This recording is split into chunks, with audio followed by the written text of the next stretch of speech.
Hello Golf R world. Today we'll be adding our first dad accessory to the Golf R.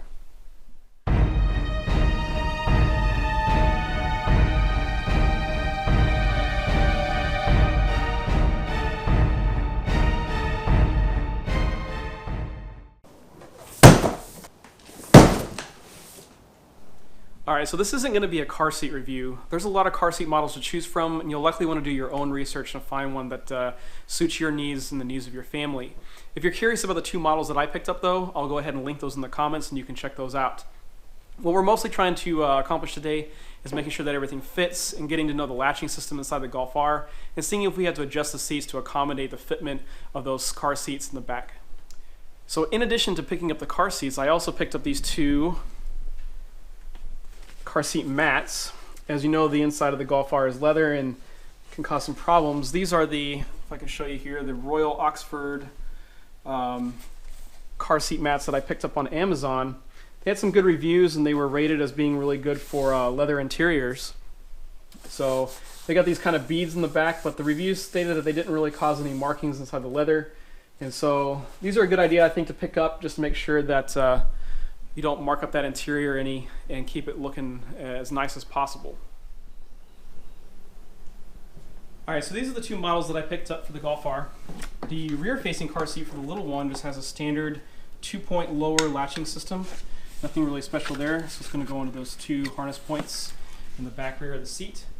The front-facing car seat is going to be a little bit different in that it's going to have this upper latching requirement that's going to go over the back of the seat and pin down.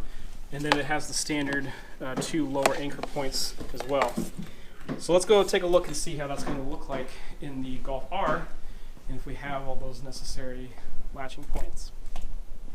So if we take a look in the back seat here, you'll notice that we have two child seat anchor points on both sides of the car.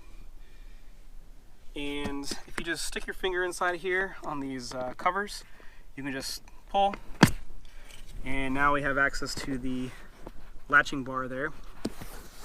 And you can do the same thing on this side, and now we have those two lower anchor points to mount those car seats in. So very easily to fit two car seats back in here, one on the passenger side, one on the driver's side. And if you check out this guy from the Vortex forums, he actually managed to fit three, although you have to be very careful to get a model that actually supports that. So you do have the capability to put three back here. It is, I think, possible to anchor one in the middle by using this latch point here and then this latch point here. So if you just had one kid, that would be very easy to do. But I think if you had two kids, it'd be pretty challenging, I think, to get two latches. So for example, if you put one on behind you on the driver's side and then wanted to put another one in the middle, I think those latching points are a little bit tight squeezed, and I don't think you'd be able to get two in there. Although if you did like a buckle system on the middle one or something to that effect, maybe you could get two back in there. What I'm going to be doing today is putting one here on the driver's side and one on the passenger side. So let's go ahead and look in the back and make sure that we have a rear anchor point. And you can see here that that rear anchor point for that top tether is located right there. So we're just going to slide that right inside here and anchor down in there, so we should be in good shape to mount those up. So the car seat mats came with some pretty specific instructions about making sure that you wipe down the interior seats before placing those mats on a permanent basis. So I'm going to go ahead and take just a damp cloth and go ahead and wipe these seats down and make sure that they're nice and clean so that no dirt or grime gets rubbed in by those car seat mats.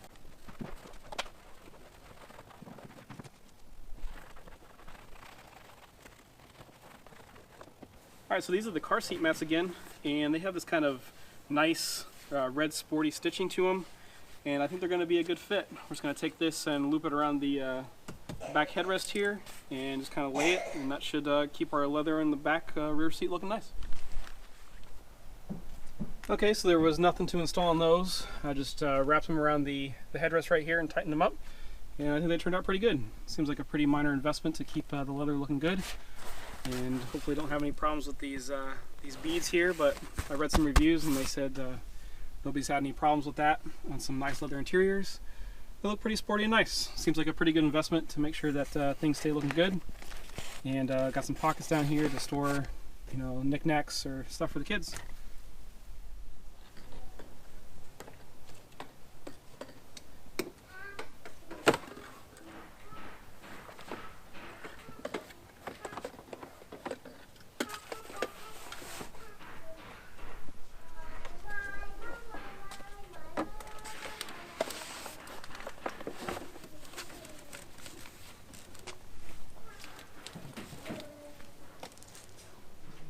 Okay, so right off the bat, the first thing I'm noticing is this rear-facing car seat doesn't have enough room right here to kind of sit with this passenger seat a little bit back.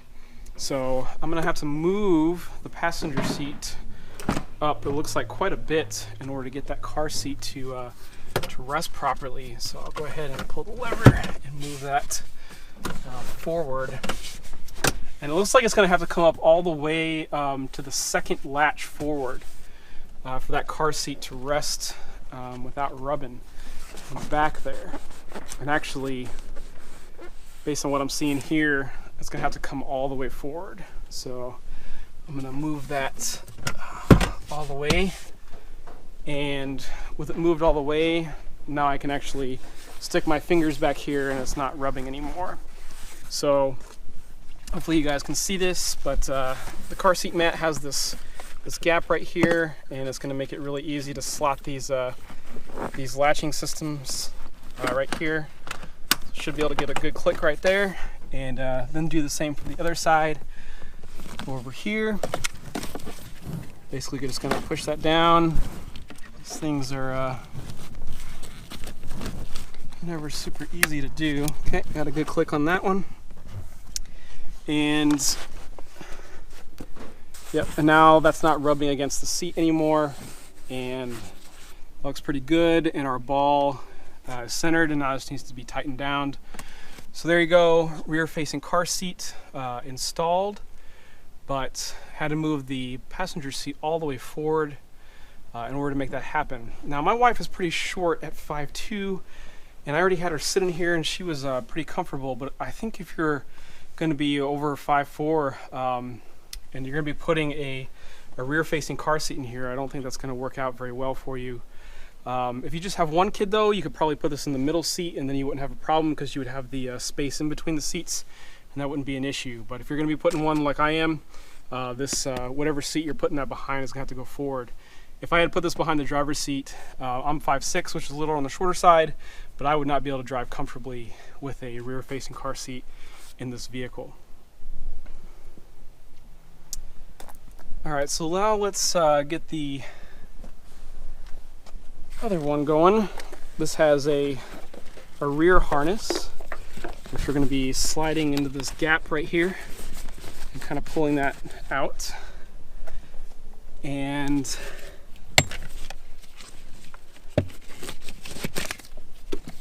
that'll latch right here, like so, and we can just pull that tight in just a moment. And then the latching system again, going to be down here, getting a good latch on both sides for this front-facing car seat. Let's pull this, and I got a good latch on that one as well. So no real installation problems other than having to move that car seat forward. You can see now how far that had to be forward in order to get this to not touch back here.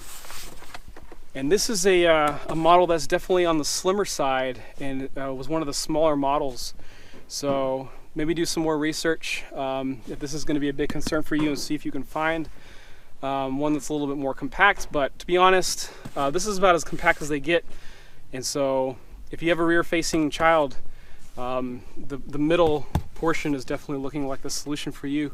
But now that I'm looking at it, maybe not even that, because based on how wide this is, yeah, you may even have some problems with that. So something to think about if you have a rear-facing child seat. Luckily, my wife is on the shorter side, so not going to be as much of an issue for me. All right, so let's go ahead and get this all tightened down. Always the most fun part of installing the car seat system. Okay, everything is nice and snug now, and we're all tight. Nothing's moving anywhere, and this is kind of your standard dad config with 2 car seats in the Golf R. Rear facing on the passenger seat with that seat all the way forward. Front facing behind me. And of course, the stroller in the back. Can't leave home without that. Is Mary there? No, she's not. You want to hop up in there? Yeah, I'm gonna let's try it out. Which one?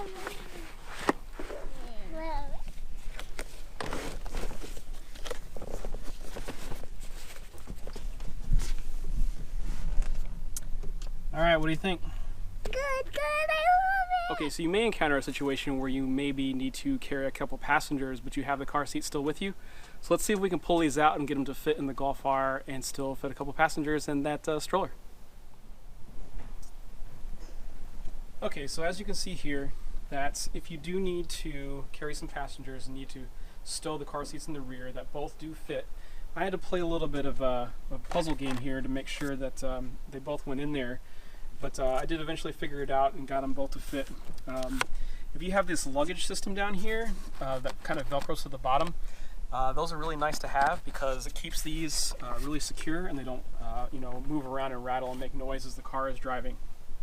But as you can see with both of those in the back, you don't really have a whole lot of room for anything else. You might be able to fit something up here, but you're not going to go to the grocery store in this kind of configuration or fit anything worthwhile back here in the seat with those two car seats stored there. So if you are stuck with the stroller at the time, that obviously isn't going to go back in the back there with those two car seats very easily. I mean, I tried to get them to fit, or the stroller to fit up here, but it just wasn't wide enough, and so I wasn't able to do that. But if you had to carry two passengers back here, you can stow this stroller right here, and then you could have a passenger here and on the side and up there in the passenger seat.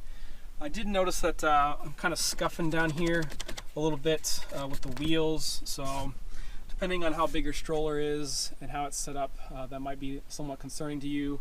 But yeah, if you needed to carry a couple of coworkers around for lunch, the stroller and two car seats in the back works pretty good.